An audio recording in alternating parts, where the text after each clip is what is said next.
vamos falar de Cruzeiro de Gabigol. Gabigol, grande festa no Mineirão, vários vídeos, produções maravilhosas lá nas redes do Gabigol, são vídeos muito bem feitos, realmente. E ele falou muito, falou sobre o adversário, não, sobre o rival galão da massa também, deu alfinetada. Vamos ouvir o Gabigol, que eu já estou falando demais. Eu sei que aqui tem uma rivalidade imensa, né? Eu acho que eu nunca vivi uma rivalidade assim tão grande. Cara, o que eu posso dizer é que eu respeito muito o Atlético. É um grande clube, o maior de Minas é o Cruzeiro. E quando a gente jogar contra eles, vai ser, entre aspas, igual como qualquer outro time. A gente sabe da rivalidade. Muita gente fala que minha temporada, a última, não foi tão bem, mas mesmo assim tão bem. Eu ganhei 2 títulos e fui muito importante na final. Então, se for não tão bem, ganhar 2, né? Então, se não for tão bem a gente ganhar 2, tá maravilhoso. Tá feliz o Gabigol, André, você viu? Tá soltinho.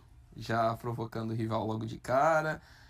E assim, quando o Cruzeiro contrata o Gabigol, mais do que o jogador, que ainda pode voltar a recuperar o melhor momento, e assim, de fato, não foi uma grande temporada dele, mas o caráter decisivo que ele tem é impressionante, né? A gente viu na final da Copa do Brasil e ainda até aproveita para citar isso, já que tá falando do rival.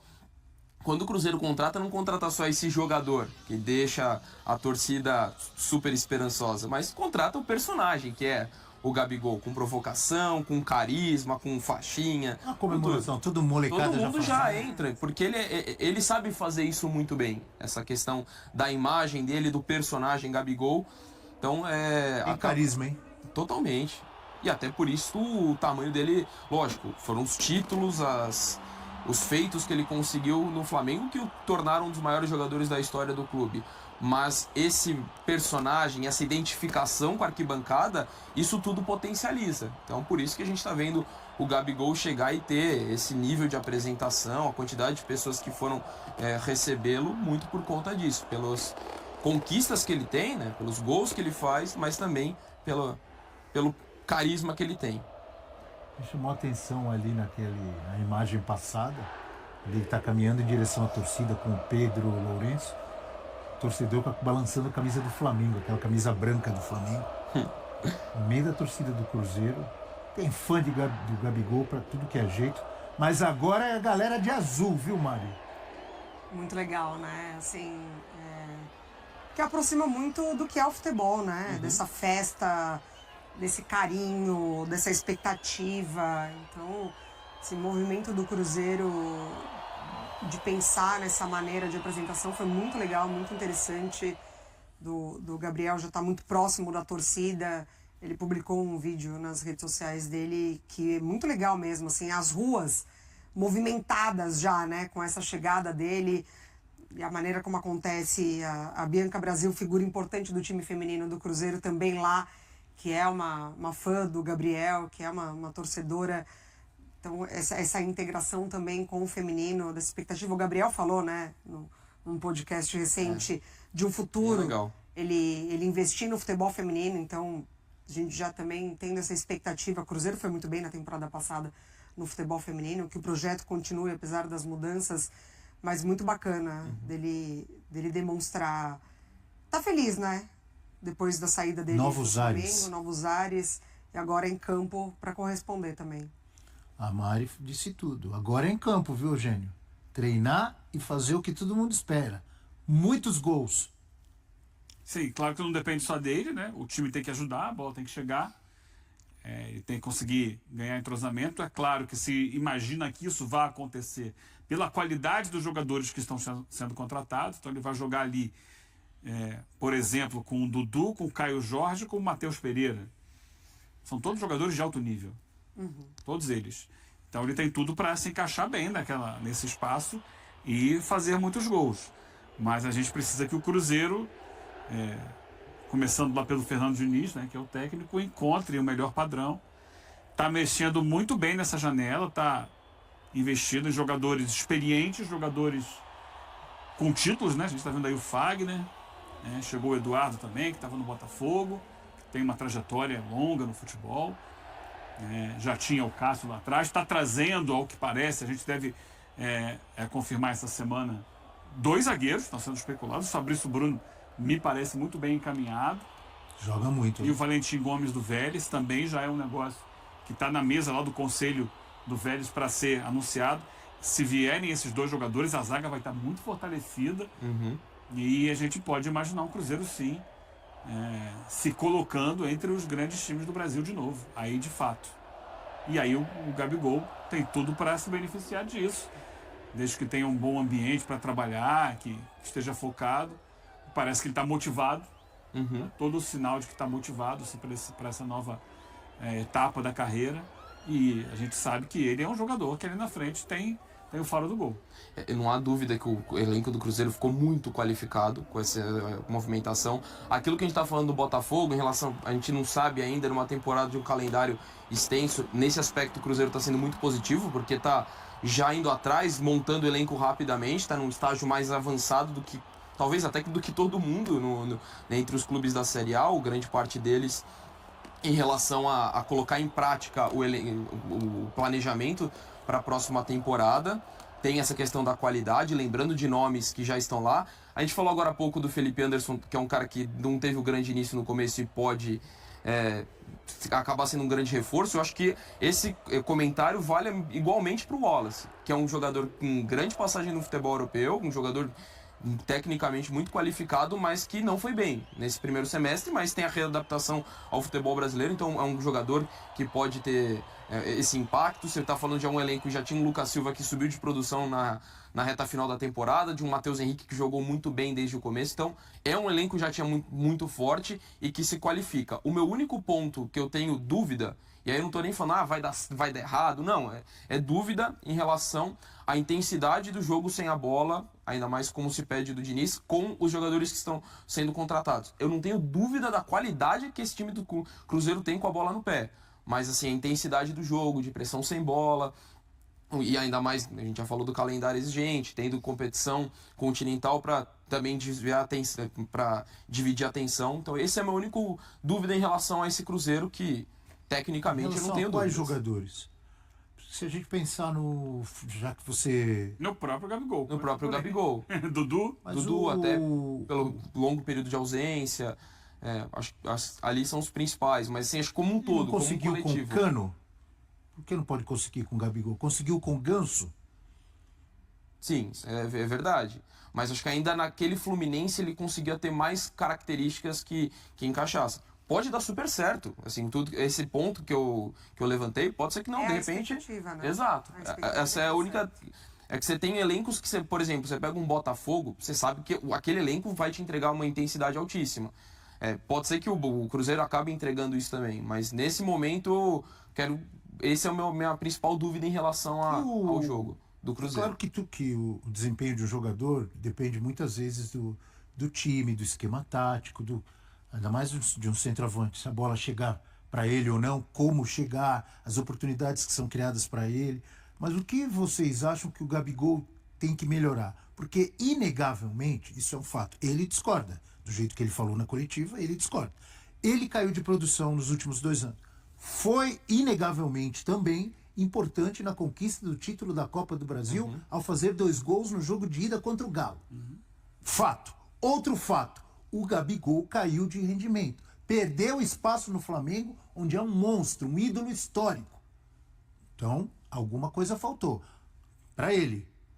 Mas tinha o Pedro que estava fazendo gol todos os jogos na seleção brasileira. É verdade, ele tinha ali também adversários, ou um adversário ali na posição, que estava jogando muita bola. O que tem que mudar, o que deve melhorar, ou os novos ares, um time novo, um ambiente, uma torcida empolgada, a empolgação dele, tudo isso já vai levá-lo a voltar a jogar o seu futebol. O que você acha, Mari? Que visão você tem sobre isso? Eu acho que é um outro cenário. Ele não chega, ele não precisa brigar com ninguém no Cruzeiro pela posição. Assim, a posição é dele. De fato. Isso já é uma mudança grande. Isso já é uma mudança.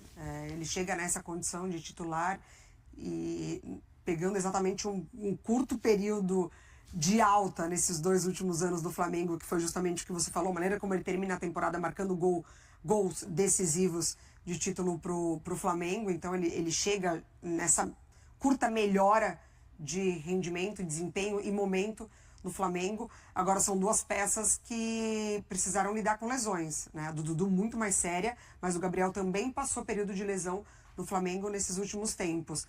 Eu acho que não é nem tanto na figura dos jogadores essa questão de rendimento. Tem um ponto para mim que é muito importante. O Diniz, ele era muito bem respaldado pelo Mário Bittencourt no Fluminense. Assim, era um trabalho alinhado que funcionava muito com os dois. No Cruzeiro, a maneira como ele termina a temporada, precisando ser muito incisivo na coletiva, precisando já comprar uma briga com diretoria, para mim é um ponto decisivo. Assim, me parece que o Diniz ele já precisa fazer esse Cruzeiro tão modificado, já respondendo estadual, porque senão eu não sei se ele permanece no Cruzeiro. Assim. O recado, entre aspas, que foi dado tanto por parte de diretoria quanto por parte de presidência é de que o Diniz não entraria em 2025 no comando do clube. Então, não sei, assim, pensando com a cabeça muito fria, precisaria de uma pré-temporada muito forte para encaixar esses jogadores no estilo que ele determina de jogo, tempo, enfim, convicção de trabalho, mas me parece que ali na primeira sequência negativa, eu não sei se o Diniz é de fato o treinador que a diretoria pensa para esse Cruzeiro. Você sabe que eu acho que seria um absurdo isso acontecer, Sim. mas é totalmente possível e eu concordo com você. Por que eu acho um absurdo? Porque eles foram atrás do Fernando Diniz com uma convicção, tiraram o Seabra, que fazia um bom trabalho, apesar de não estava na sua melhor fase, mas fazia um bom trabalho no Cruzeiro. Então, na minha visão, se eles foram com tanta convicção buscar o Fernando Diniz, eles têm que deixar o Fernando Diniz trabalhar. Ainda mais com tanto jogador chegando. Agora com que chegou o filé mignon. Agora que chegou... Mas, então, para mim seria um absurdo. Por outro lado, é assim que funcionam as coisas no Brasil. Então, você tem total razão, Mari. Se ele começa mal o Campeonato Mineiro... Aliás, não precisa nem ser 3 derrotas. Joga o clássico contra o Galo e leva uma pancada. Já não serve. Como? Com todas essas estrelas, com o Gabigol, com o Dudu, você ousa perder para o Galo? E é capaz de pedir a cabeça dele mesmo. É um absurdo, mas é bem possível que aconteça. Ou não? É possível, sim. Ele entra, a Mari tem toda a razão na avaliação dela. E a gente falava isso, inclusive, no final do ano passado, né? Porque ele chega, ele consegue classificar o time para a final da Sul-Americana, mas perde de forma acachapante, para mim, a final da Sul-Americana. E aí tinha outro objetivo, classificar o Cruzeiro para a Libertadores. Também não consegue classificar o Cruzeiro para a Libertadores. Então, os 2 objetivos que ele tinha no final do ano, ele não alcançou. Então, é mais difícil, né? Então, chega muito pressionado. Uma cobrança gigantesca em cima do Cruzeiro para essa temporada, com tantos reforços. Então, assim, agora não tem jeito, ó. Contratei o Gabigol, contratei o Dudu, contratei o Christian por meio campo, contratei o Eduardo, contratei o Fagner, estão chegando os zagueiros. Tem mais gente aí, né? Nem sei se eu citei todo mundo, tem vários... Eric também, né? O Christian. Desculpa. O Christian eu falei, O Eric, que fazia dupla com o Christian no Atlético Paranaense, foi para o Bahia. É verdade, eu confundi. Rodriguinho. Aliás, o Bahia contratou 2 Erics. O Eric, volante, e o Eric Pulga, atacante do Ceará, que fez sucesso Boas na movimentações. Série B. Não, o Bahia está se mexendo bem. Mas voltando aqui pro Cruzeiro, o Christian é um jogador que de início é volante, mas pode chegar na área também, já jogou também como um meia. Então, assim, o Diniz tem agora um elenco muito mais qualificado do que ele tinha antes. Ele tem peças para trabalhar ali, para mexer o time, para construir alternativas. Na lateral então, direita tem 2. Diante disso, o Pedrinho olha para ele, olha, tudo bem, te segurei no final do ano, você não conseguiu o título e tal, mas está mantido. Só que agora tem que fazer o time jogar, porque... E sobre o Gabigol, voltando ao Gabigol, Eugênio, eu lembro que você foi um dos mais, não sei se a palavra é indignado, talvez sim, mas me corrija se eu estiver errado, com a não permanência dele no Flamengo, ou a forma como ele deixou o Flamengo, etc e tal. Então, imagino que você acredite muito na reabilitação ou na volta do grande futebol do Gabigol no Cruzeiro? O que precisa? Precisa o que ele teve nos últimos meses de Flamengo. Porque nos últimos meses já se reabilitou dentro do campo. Quando chegou o amigo dele, mais do que amigo dele, alguém que entendeu o jogo dele, que foi o Felipe Luiz. E eu falava aqui no dia que o Felipe Luiz assumiu o Flamengo, que agora ele teria, ele, Gabigol, alguém que o colocaria para jogar dentro das suas características. E é claro, ia demandar um tempo para ele se desenvolver de novo, porque ele não estava bem nem fisicamente. Mas ganhando uma sequência, ele ganharia entrosamento com o time e apareceria de novo. E apareceu. Apareceu no momento mais importante daquele primeiro jogo da final da Copa do Brasil, em que os gols que ele fez foram decisivos para o Flamengo ser campeão. E acredito agora que no Cruzeiro, em que ele é recebido com tanta pompa, porque essa apresentação de sábado, ela incluiu outros jogadores, mas ela foi a apresentação do Gabigol. Inclusive, o Dudu já tinha falado um dia antes na Toca da Raposa 2. O Dudu, que também é uma contratação de peso, ele ficou em segundo plano nesse sábado, nessa grande festa aí, que foi festa para o Gabigol. Então ele chega colocado no trono de você é o cara do Cruzeiro. Colocado pelo dono do Cruzeiro. Pedrinho faz uma festa para o Gabigol, para apresentar o Gabigol, que foi o presente de ano novo para a torcida. Olha lá, a figura dele pendurada lá no telão. Então ele chega com essa moral. E o Diniz vai dar essa moral para ele também. Olha, você é o cara. Você vai ser o nosso camisa 9, você vai ser... Vamos trabalhar para você render, para você fazer os gols. E tendo todo esse ambiente favorável a ele, eu confio de que sim, que ele vai dar as respostas no campo. Muito bem.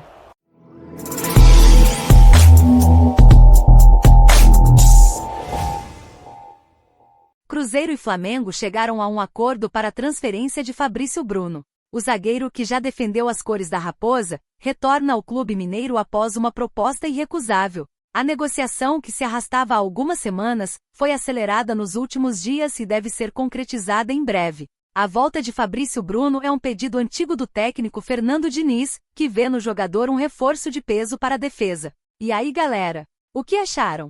Deixe nos comentários. Não se esqueçam de deixar o like e de se inscreverem no canal e ativar o sininho para receber as notificações. Até mais, Nação Celeste! Vamos pra frente!